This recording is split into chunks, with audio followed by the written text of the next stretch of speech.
के दोनों दिन जान तारा खेत बा, हमरा तो बड़ी मन करे के भेंट बा। हाँ घरवा के दोनों तरफ जान तारा खेत बा, हमरा तो बड़ी मन करे के भेंट बा।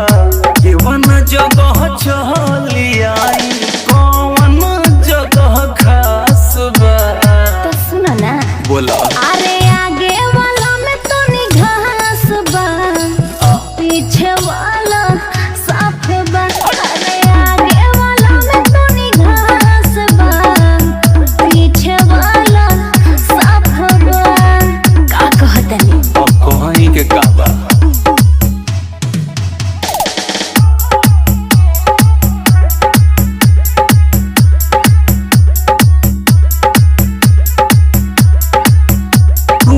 भर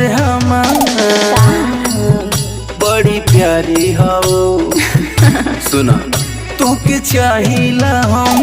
अच्छा तू दुलारी हो। ए साचो का? हाँ हो। जब मन करे तब सट बन के तुला सब पहले कहता तकलीन कइले रहती गवासा। ओ एही तोहरा बतिया प मानवा उदास बा। अरे आगे वाला में तो घास बा, पीछे वाला सब बा।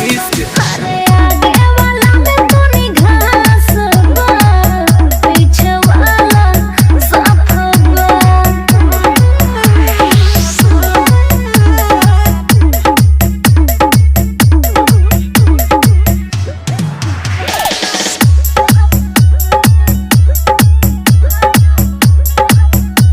पहलावताड़ू नाजी फुसलावताड़ू दे जीवन भावे जरूरत छुपावताड़ू। हाँ सब ए तूफानी पारा हम कहतनी सब, अगर झूठ बोलत हो मर जाइए हमर बाप। ऐसे जानी बोलो तोहरा से बड़ी आस बा। ए हो कहन अरे